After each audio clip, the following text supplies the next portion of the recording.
దేవుని పరిశుద్ధ నామానికి మహిమ కలుగును గాక. ఈ సమయంలో మనం కొన్ని నిమిషాలు లేఖన భాగాన్ని మనం ధ్యానం చేస్తాము. ఈ ఇంటర్సెసర్ ప్రేయర్లు దేవుడు మనతో కొన్ని విషయాలు హెచ్చరిక చేస్తున్నట్టారా. కీర్తన గ్రంథము 2వ అధ్యాయము మరి మొదటి 12 వచనాలు మనం ధ్యానం చేస్తున్నాం. అన్ని జనులు ఎలా అలరి రేపుచున్నారు, జనములు ఎలా వ్యర్థమైన దానిని తలంచుచున్నవి. మనము వారి కట్టు చంపుదాము రండి, వారి పాశములను మన యొద్ద నుండి పారవేయదము రండి అని చెప్పుకొనొచ్చు.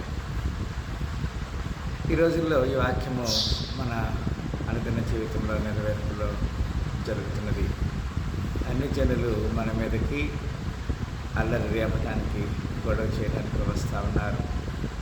అట్టి విషయంలో అట్టి వారిని మనము వారి కట్లు తెంపాలి. అన్నాడు యేసుక్రీస్తు వారు కూడా యెరూషలేములోనికి జయప్రవేశం చేసేటప్పుడు, మీరు గ్రామానికి వెళ్ళిన వెంటనే కట్టబడిన గాడిద పిల్ల మీకు కనబడను, దాన్ని విప్పి నా కొరకు తీసుకెళ్ళని చెప్పారు.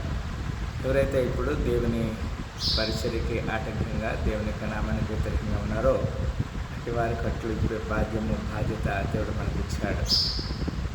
3వ వచనంలో, భూరాజులు యెహోవాకు ఆయన అభిషేక్తునికి విరోధముగా నిలబడుచున్నారు, ఏలికలు ఏకీభవించి ఆలోచన చేస్తున్నారు. ఇది కూడా జరుగుతున్నది నేటి మన దినములో ద్వారా.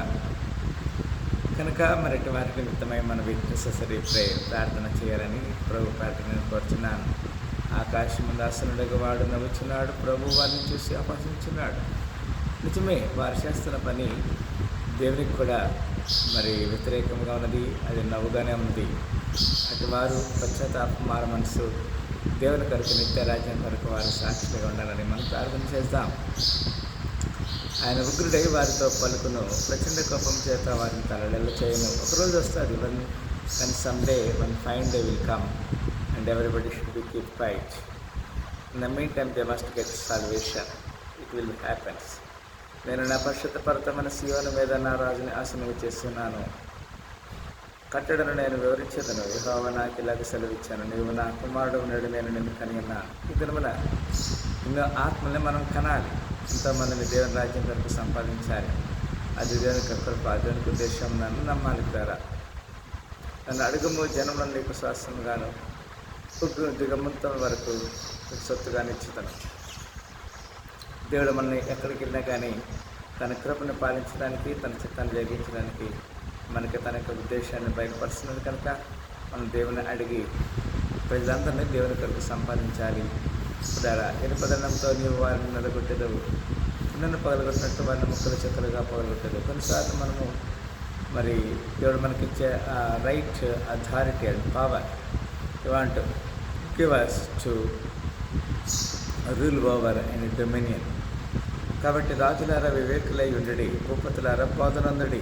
మనం చేసేటువంటి బోధ రాజులకి వివేకాన్ని, భయాన్ని కలిగిస్తాయి. అందుకే భయభక్తులు కలిగి యెహోవాను సేవించుడి, గడగడ వరకు సంతోషించుడి. దేవుని సేవించడానికి ప్రతి వారిని దేవుడు కోరుకుంటున్నాడు. He will just whistle and call the people. వేలేసి ఆయన పిలుస్తాడు. ఆయన కోపము త్వరగా రగులుకొనడం, కుమారుని ముద్దు పెట్టుకోండి, లేనిడలా ఆయన కోపించను. అప్పుడు మీరు తర్వాత వినసించెదరు. ఆయన ఆశ్రయించే వారు ధన్యులు. దేవుణ్ణి ఆశ్రయించే వారి ఉదయకాల సమయం నుంచి దేవుడు మనతో తన యొక్క సాయంకాల దేవునితో నింపాడు. ఈ ఇంటర్సెసరీ ప్రేయర్లు తన కృపను మనకి తోడుగా ఉంచినందుకు దేవుని ఆమెను కనపరుస్తుంది. మరి ప్రతి వారు కూడా ఈ విజ్ఞాపన ఇంటర్సెసరీ ప్రేయర్ని దేవుడు దర్శించి దీవించి ఆశ్రయించగా ప్రార్థన చేస్తాం. స్తోత్రములు, ప్రేమ గల తండ్రి, మా పక్షంగా మీరు చేస్తున్న ప్రతి మేలు బట్టి వందనాలు తెలియజేస్తున్నాం. ఇంతవరకు మీరు చేసిన ప్రతి మేలు బట్టి వందనాలు, స్తోత్రం తెలియజేస్తూ ఈ సాయంకాల శ్రమూర్తిని సహాయించమని యేసు పరిశుద్ధ నామములో ఇంటర్సెసరీ ప్రేయర్లో పాల్గొన్న ప్రతి ఒక్కరిని జ్ఞాపకం చేసుకోమని ప్రార్థన చేసి అడిగి వేడుకుంటున్నాం తండ్రి, ఆమేన్. ఒకసారి యేసుక్రీస్తు నామములో ఇంటర్సెసరీ ప్రేయర్లో పాల్గొన్న ప్రతి ఒక్కరిని దీవించి ఆశీర్వదించండి.